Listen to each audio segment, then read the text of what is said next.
Hello, people of the internet. My name is Colton Steiner, your host of the Siesta Podcast. Today, we have a great show lined up for you guys. We're going to be talking about my most anticipated movies of 2021, followed by talking about the Browns. We always have to have some sort of input on the Browns in this show, so I thought I'd start off talking about movies, spice it up a little bit, turn it around. Usually we start out with sports, but I thought, you know what, this week we're going to try something different, but let's jump right into it and talk about my most anticipated movies of 2021. So first off, I'm limiting myself to one movie per franchise. So like not more than one MCU movie in this list. And like DC, I'm not gonna say like 5 DC movies, even though they don't even have that many coming out yet.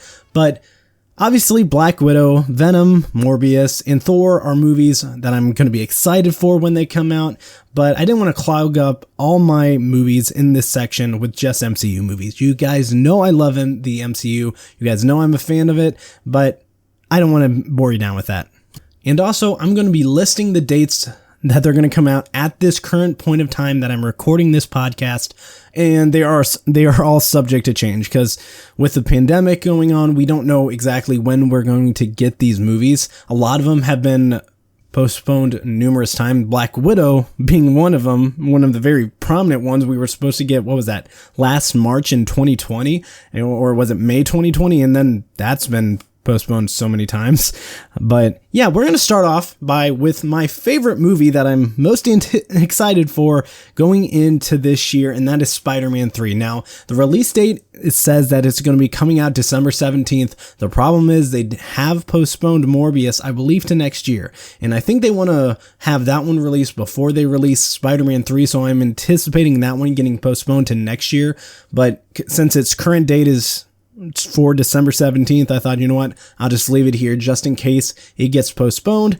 But yeah, first off, it's my favorite MCU character. Spider-Man has always been my favorite superhero compared to every single one of them. The premise for this movie is already looking to be insane with all the villains and former characters they have had in previous Spider-Man movies coming in. And so Alfred Molina is going to be in this movie, Doc Ock from Spider-Man 2 with Tobey Maguire, Jamie Foxx, Electro from The Amazing Spider-Man 2 with Andrew Garfield, and then Doctor Strange, he's going to be in this movie as well. And there's even rumors about Daredevil, who played by Charlie Cox from the TV series on Netflix.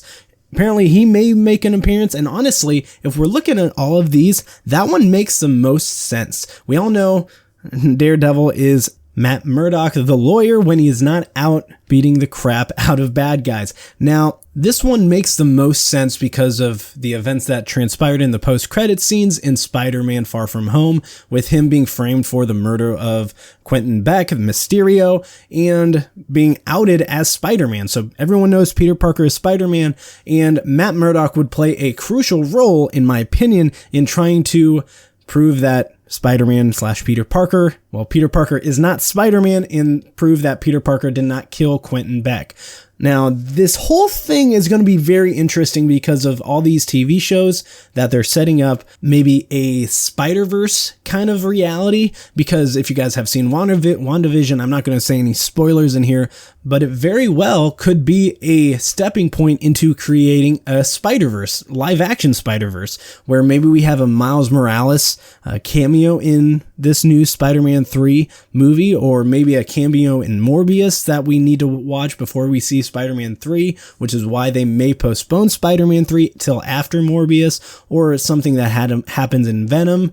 I don't know. It's so much craziness is going to happen in the following year when you look at the MCU. That's why I only listed one movie, and I figured Spider-Man would be the best one, only because, one, I think he's the best hero out there. That's purely my opinion, but also I think Spider-Man is going to be a crucial point in the future of the MCU, and I am a little worried. That we are going to run in the problem that we've ran into the last 2 Spider-Man franchises. So the third Spider-Man 3 with Tobey Maguire, a lot of people had a problem with the amount of villains in that. You had Sandman, you had Harry Osborn for the most part, and then you had Venom / Eddie Brock. So you kind of got overloaded with villains in the third Spider-Man movie. And when you look at The Amazing Spider-Man 2, you kind of have that same problem with Electro and then the Green Goblin and a whole plethora of problems with that movie. I don't want to go into it, but looking at a Spider-Verse, I know you have to have numerous villains, and I know if you want to have a Sinister Six, which is what they're setting up at this point, you have to have numerous bad guys in it. And I just hope they do it properly, but I have no reason to doubt the MCU and the people involved in this movie because they have done a great job on creating 2 amazing Spider-Man movies. Homecoming, Far From Home, I love those 2. Don't want to dive into my Spider-Man love too much, but hey, we all want a Spider-Verse movie. Somehow incorporate Miles Morales down in the future. I think that's a very possible route they could go. And also, the title for this movie is yet to be released. So it's currently just being set as Spider-Man 3, which makes sense since it's the 3rd Spider-Man movie with Tom Holland. And my title prediction is that it's going to be Spider-Man Home Worlds because of the numerous reports that we may have Andrew Garfield and Tobey Maguire appear in this movie. Now, there was also rumors that we may get a teaser trailer in December of 2020. Unfortunately, as everyone knows, we didn't get that because according to reports, people say that they want to release a teaser when they can confirm that Tobey Maguire has signed on to this movie. Now, if they have all 3 Spider-Man, I think it's pretty much a guarantee that they're trying to get a Spider-Verse going, and which is why this TV show with WandaVision is such a crucial part in knowing whether or not we can do multiverse worlds in the MCU. But I'm extremely excited for the future of Spider-Man and the MCU, which is why this one is the first one I am going to be eager to see this year and when it comes out and when we're able to go see movies in theaters. But second on the list is Top Gun Maverick. I am a huge fan of the first movie, and for one, the iconic theme. You hear that theme of Top Gun and you know exactly what movie it is. And I'm extremely excited to see Tom Cruise return as Maverick in this movie because, come on, he's the OG. And also Goose's son, if you guys do not know, as we all know from the original Top Gun, spoiler alert, if you have not watched Top Gun, I highly encourage you go watch that now. I'm going to wait 2 seconds and then you can skip this part, come back to it later. But anywho, as we all know, Goose dies in the original Top Gun movie, but this one, his son is following his footsteps and Maverick is training him to be a pilot like his father. And now that premise in itself is amazing. I'm extremely eager to see how they take that route. And it's going to be, Miles Teller is playing his son. What an amazing person to choose. I highly think that's a fantastic choice for casting. And I'm intrigued to see how he relates to the new recruits. I mean, we all kind of knew what the recruits were like and what Maverick was like in the original one. And is he going to be like hesitant to be a leader of this unit and be the mentor to these new recruits? Or is he going to be eager to get going and go his own route on how to train them? But anyway, this one is coming out July 2nd. It's going to be an incredible movie experience because of one, the sound. Just imagine those jet engines all around you. It's going to be absolutely epic. I highly encourage you to watch the first one right before you go watch the second one because it's going to be fun leading into it. And 2, watching it in theaters is just an iconic experience to witness. And when I first saw the trailer for this movie, I got chills watching it. I mean, it's going to be an amazing movie to watch. I highly encourage you, even if you don't even want to watch the first one, you're going to miss out on a whole lot of cameos and references to it, but it's going to be amazing. I highly encourage you to go see it. But moving on from that one to The Kingsman. Now, this one isn't like the last 2 they've made with Taron Egerton. Heck, this one doesn't even have Taron Egerton in it. But it's going to come out August 20th, and this is going to be like the franchise's origin story. And I'm really intrigued to see how The Kingsman got started. I mean, it's been kind of introduced about how they got started, and it was kind of intriguing to see the entire backstory. So Matthew Vaughn has done a great job with the first two Kingsman movies, and I love the action in the first two. They were amazing. The cinematography was just as amazing. In the first movie, that whole church scene where Harry was just unstoppable. But these two movies with Kingsman, the first two were amazing, and this one, it has no reason to disappoint. I really think Matthew Vaughn will excel in this one as well, and the actors they have playing the Kingsman agents is going to be phenomenal. I'm very intrigued to see it. I have no idea what to expect from this movie other than the trailer, and then aside from that, there's not much else to know about it. So I'm intrigued. It's coming out August 20th. I highly encourage you to go see it when it comes out in theaters. But next on the list is James Bond, No Time to Die. Now, this is the one that's been delayed numerous times. It was actually scheduled to be, I believe, in April or May, and then got delayed further to October 8th. But this is Daniel Craig's last ride as James Bond. And when you have a villain like Rami Malek, you know it's going to be an intense movie. And with James Bond, Daniel Craig, is Daniel Craig going to die? That's the whole thing. Or how are they going to move on from Daniel Craig? Because more than likely, this is going to be his last movie, but he's been a badass in every single James Bond movie he's been in. He survived death numerous times, so you really never know what to expect when it comes to James Bond movies.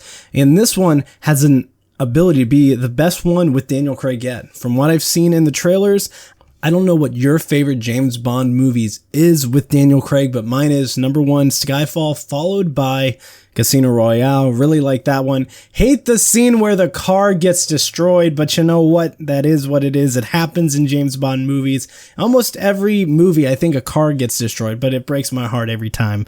And going back to Rami Malek, he just brings a certain flair with him as an antagonist, and I'm intrigued to see what the plan is for the villain and how he plans to take over the world. But who doesn't enjoy James Bond movies? They're amazing. I love every aspect of them, and the action's good, the story's good, the acting is good, the cinematography is good. I mean, James Bond can never really retire. I mean, you can have the actors themselves retire, but the character themselves, they just live on. And he's a secret weapon. Whenever you have a force that you never know how to beat, call in 007 and he'll come in and he'll kick some butt. And yeah, that one's coming out October 8th. Be prepared for it. No Time to Die, and it's all the time for fun. But moving on to my last movie, and it is Cherry. Now, Cherry is going to come out. It's the one out of all that I've listed, it's going to come out first. And it's going to come out on February 26th in theaters and on March 12th on Apple TV Plus. And this one is directed by the Russo brothers and stars Spider-Man actor Tom Holland. And if you have not seen the trailer, the emotion in that and the action in that, it just looks intense. And the storytelling in itself is intense as well. And I think this is going to be the most emotional movie Tom Holland has been in. We've seen him go from the lovable Peter Parker to the serious, badass actor in The Devil All the Time. And then in this one, he goes from a student to a soldier and then to a drug addict. I mean, I don't know what it is about Spider-Man actors. Every single one has been a soldier following their first movie as Spider-Man. And if you look at Tobey Maguire, he was in a movie called Brothers following his role as Spider-Man. And that movie, Brothers, released in 2009. And then if you look at Andrew Garfield, we all know that he was in Hacksaw Ridge, which that's an amazing movie. Highly recommend you go see that. It'll bring you to tears, man. It really will. And the fact that that movie is based on a true story of Desmond Doss just blows my mind. Go see Hacksaw Ridge. But going back to this movie, all 3 Spider-Man will have been in war movies. And it's a very interesting concept to think about. But Cherry is about a soldier that when he comes home, he suffers with a lot of PTSD and then turns to the opioids. And this movie really covers a lot about the opioid epidemic, which when I talked about my reaction video on YouTube, this is what I kind of addressed.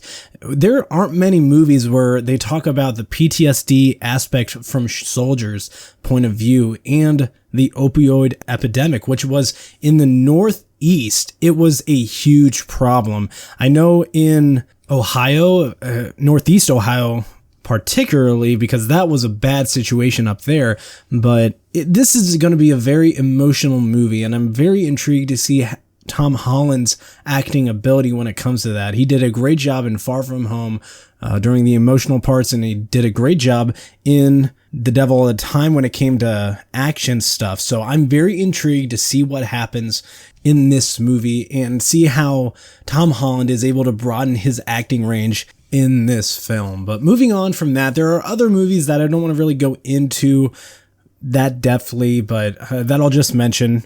Number one, Sherlock Holmes 3. Apparently that's going to come out at the end of this year. Haven't had anything when it comes to the storylines of that movie, but Sherlock Holmes 3, Robert Downey Jr. returns. And it's going to be a good one. I love the first two. Game of Shadows was really fun, and the first one was even better. So I'm intrigued to see what happens in the third one. No storyline details from that. Robert Downey Jr. will return as Sherlock Holmes for the first time in 9 years, actually 10 years. It's going to be 10 years since the last film. And then after that, we got Fast 9, or F9, it's another Fast and Furious film, because why not? I mean, this one, it looks fun. We got Han returning in this movie in just insane craziness, probably ramping up from the previous movie, but who knows? Charlize Theron, John Cena as Dom's brother, but who knows? This is going to be insane. That's pretty much all I have to say about Fast and Furious, because we all know what's going to happen. It's going to be Fast and Furious 10 in space. That's what everyone's thought about that movie will be, but after that, we got West Side Story. I know a lot of people are more into action, but I also like a good deal of musicals. And this one's going to be directed by Steven Spielberg. I mean, Steven Spielberg, one of the greatest directors in the history of film, is directing a West Side Story remake. And I'm just kind of interested to see how it goes, which is why I'm featuring it on this list. But also closing out the list of movies that I think will be fun to watch in 2021, Mission Impossible 7. Yes, we got Tom Cruise returning as Ethan Hunt. And if you guys didn't see Fallout was really good, and I'm excited and eager to see what happens in Mission Impossible 7 and what the title will be. So those were my movies that I am most anticipated for in 2021.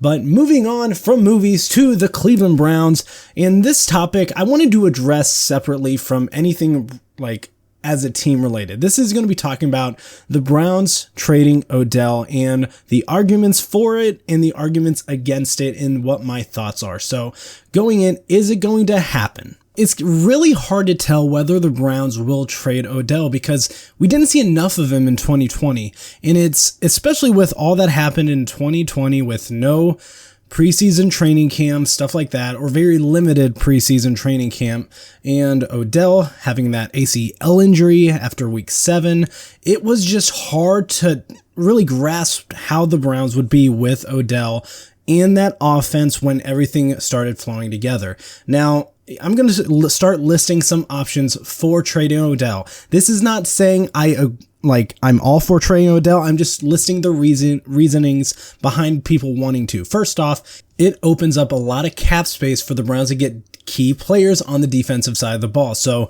if you're looking at a team that has really good defensive secondary players like at safeties or cornerbacks or maybe even a defensive line player, it gives them that opportunity. Hey, we have Odell. If you want to trade your defensive secondary, we'll give you one of our better receivers, one of the best receivers in the NFL. Now, is this a smart decision? It's hard to tell, like I said. And when you get key players on defense, it does allow your defense to be better. And with Odell, we know what our offense was able to do without him. And that brings up the second point. Could the Browns possibly be better with OBJ? If you look at the first 7 games of the season that Baker had with Odell, Baker did throw 10 touchdowns, but he did have a lot more interceptions. He had 7 interceptions and only passed for about 182 yards per game. And without Odell, Baker had a lot better success. He had thrown 20 touchdowns, 1 interception, and 250 yards per game. That's a very drastic difference when you have Odell out there, and it really brings up the question whether the Browns are better without Odell. And while it's a very strong argument to say, I will go on and defend the reasoning behind that, but it's a very strong argument. Baker really succeeded when he didn't feel the need to force the ball to Odell. And that's what I think the biggest problem was in those first 7 games, was Baker maybe wanting to force the ball his way, and that led to a lot more turnovers. Whereas when he didn't have Odell, he felt more free with the offense, and he connected to a lot more receivers, and was able to throw a lot more touchdowns in that second half of the season, as well as win a playoff game. And when you look at that second half of the season, the Browns went 6-3 and won a playoff game without OBJ. And the offense seemed to flow really smoothly. And if our offense is already this good without him, we don't really need him. I mean, sure, he's a great player and all, but if you look at how successful we were, there really isn't a need for Odell Beckham Jr. And where Odell Beckham Jr. really thrives is in the deep threat. And we do have deep threats. Donovan Peoples-Jones. I mean, you look at that 75-yard touchdown against Tennessee.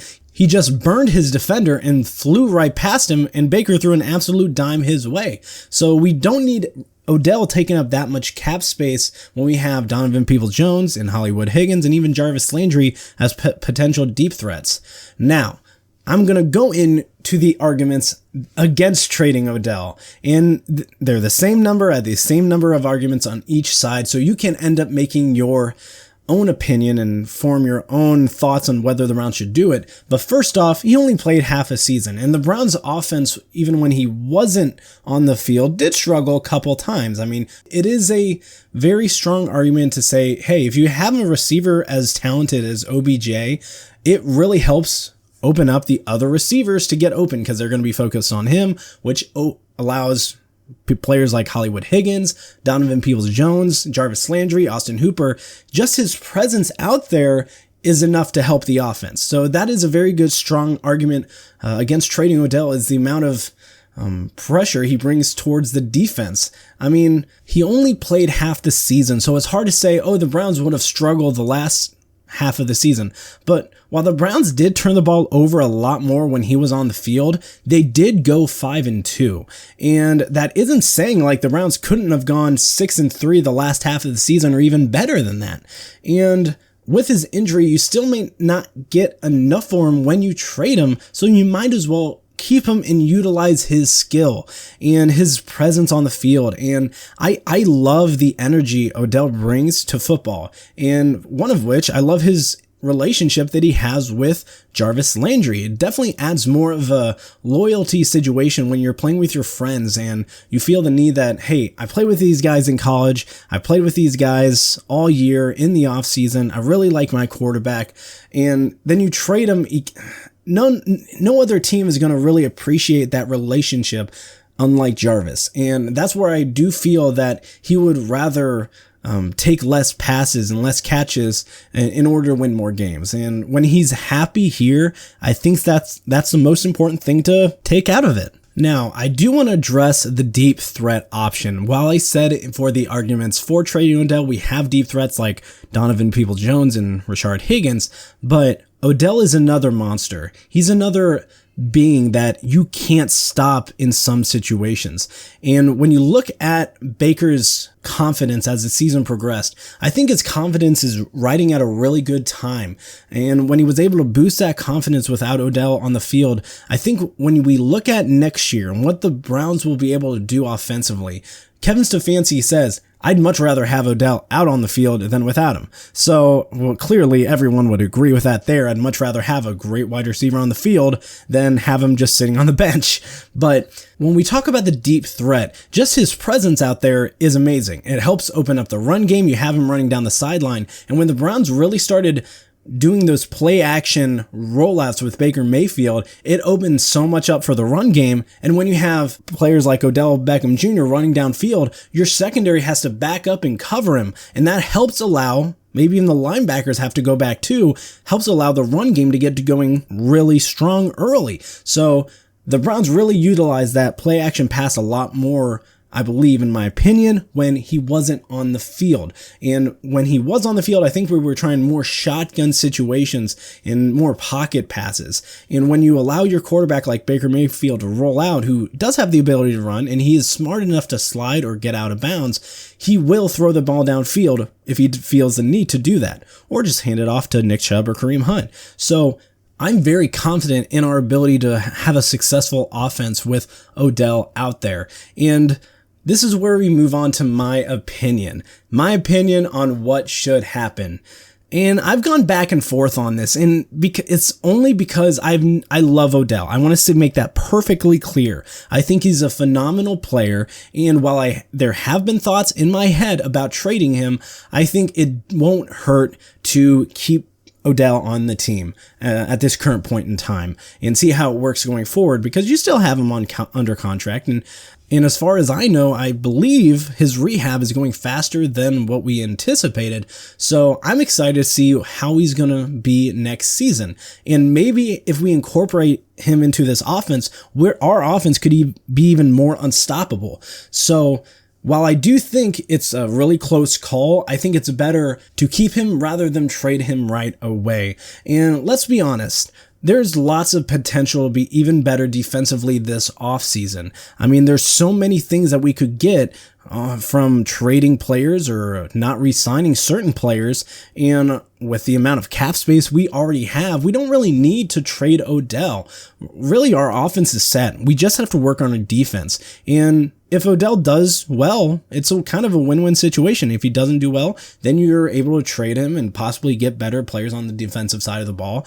And I just don't see the harm in keeping Odell. It might as well do it. I mean, his relationship with Jack Conklin, those two are locker mates, and Jack Conklin said that those two would have conversations, and from what I know, they just built a good relationship. So I would say the only option would say to trade Odell would be if you are able to get a top cornerback or safety for him, and maybe a pick as well. I don't think he's worth getting rid of at this point, like I said, and maybe we just didn't know how the kind of offense we needed with Odell. And then once we figured out that offense where we were able to succeed very well in that second half of the season, incorporate Odell in there as a deep threat, it just adds so much more threat, and it opens up the short game because, like I said, it's very similar to the run game.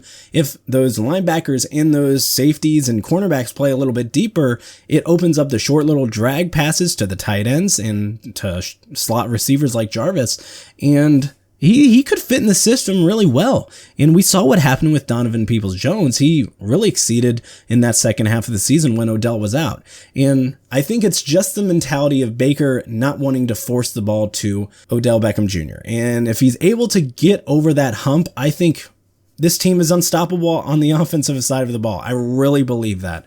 But if he's willing to take a backup role is the only option I would worry about, because I do know Odell really likes to play football and he wants to get the ball. He really wants it. So that's why he wants the ball thrown in his direction, which is why Baker feels the need to force him. But if he's willing to take that backup role, which, like I said earlier, I think he will be able to do that, and he just wants to win football games, the Browns can be a Super Bowl contenders. This is a very serious argument that the Browns have had this season.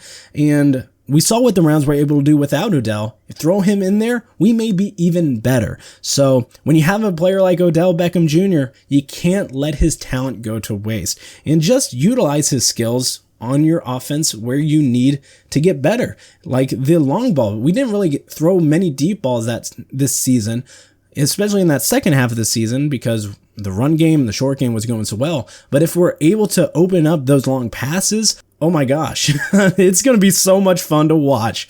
But I'm excited about the Browns 2021 season. I don't think the Browns should trade Odell Beckham Jr. I think he's great where we are at right now. He's recovering really well from his torn ACL that he obtained this past season. But I like Odell. I really think he has an opportunity to excel in Cleveland. And it's kind of crazy to think the Browns actually could have gotten him in the draft, in the 2014 draft. Instead, they drafted Justin Gilbert, which I don't even know if he's playing in the NFL anymore. And that was the same draft with Johnny Manziel. Gotta love it. Oh, speaking of quarterbacks, I kind of want to go on with this. So there was this little, I would say, rumor or talk about trading Baker Mayfield. And this kind of just happened today as I'm recording this. And this pisses me off to no end. Baker Mayfield, if you are listening to this, I fully support you as our starting quarterback for this franchise and for the rest of your career. I would love to have you, like I said last week, as the Aaron Rodgers, Ben Roethlisberger type player that just stays here his entire career. And yeah, he's our quarterback. The talk about trading Baker for Deshaun Watson is insane. If you look at Houston before they had Deshaun Watson, they were already a over 500 team. When you look at the Browns before Baker Mayfield, we were 1-15 and then 0-16. So Baker comes in, wins 11 games.